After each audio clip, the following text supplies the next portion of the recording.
শেখ হাসিনা কি সত্যি ডিসেম্বরে দেশে ফিরবেন? আওয়ামী লীগ সভানেত্রীর ফাঁকা বলি যদি সত্যি হয়, সেক্ষেত্রে কি বিমানবন্দরে তিনি গ্রেপ্তার হবেন, নাকি তার ফেরাকে ঘিরেই শুরু হবে নতুন রাজনৈতিক সমীকরণ? এই প্রশ্নগুলোর মধ্যেই হঠাৎ দিল্লি ছুটলেন ভারতের হাই কমিশনার দীনেশ ত্রিবেদী। প্রধানমন্ত্রী তারেক রহমানের সঙ্গে বৈঠকের কয়েক ঘন্টা পরই ঢাকার মাটি ছাড়েন দীনেশ ত্রিবেদী। তার আগে ভারতের হাই কমিশনার দেখা করেছেন পররাষ্ট্রমন্ত্রী খলিলুর রহমান ও স্বরাষ্ট্রমন্ত্রী সালাউদ্দিন আহমদের সঙ্গে। প্রধানমন্ত্রীর সঙ্গে বৈঠকের পর দীনেশ বলেছেন, খুব ভালো আলোচনা হয়েছে, সমস্যা থাকবে, তবে আলোচনার টেবিলেই সমাধান খুঁজতে হবে। আর দুই দেশের মানুষের সবচেয়ে গুরুত্বপূর্ণ বিষয় ভালো সম্পর্ক। কিন্তু সেই বৈঠকের ভেতরে ছিল শেখ হাসিনার প্রত্যর্পণ, শরীফ ওসমান হাদি হত্যার আসামিদের ফেরত দেয়া, সীমান্ত হত্যা ও পৌশিনের মতো আরও কঠিন কিছু প্রশ্ন।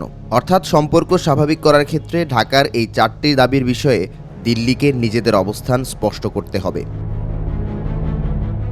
আর এখানেই দীনেশের দিল্লি যাত্রা নতুন অর্থ পাচ্ছে। সুখবর.কমের তথ্য বলছে, ঢাকার অবস্থান দ্রুত ভারতের নীতি নির্ধারকদের জানানোই সফরের অন্যতম কারণ হতে পারে।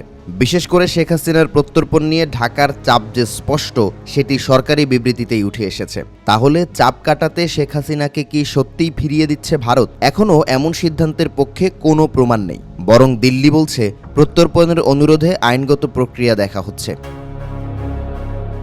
শেখ হাসিনার সাম্প্রতিক নয়াদিল্লির সংবাদ সম্মেলনের ক্ষেত্রেও ভারত সরকার জানিয়েছে, এ আয়োজনের সঙ্গে তাদের কোনো ভূমিকা ছিল না। সাংবাদিক ও বিশ্লেষক ডেভিড বার্গম্যান মনে করেন, ডিসেম্বরে শেখ হাসিনার স্বদেশ প্রত্যাবর্তনের ইচ্ছা বাস্তব।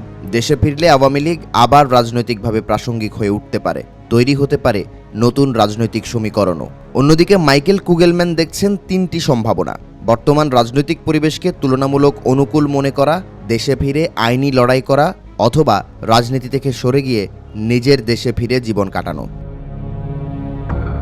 তবে কুগেলম্যানের শঙ্কা, দেশে ফিরলে বিমানবন্দরেই গ্রেপ্তার হতে পারেন শেখ হাসিনা, আর তার প্রত্যাবর্তন উস্কে দিতে পারে রাজনৈতিক সংঘাত। প্রত্যর্পণের দাবি ছাড়বে না ঢাকা, এই বার্তা নিয়েই মোদির কাছে ফিরে গেছেন দীনেশ ত্রিবেদী।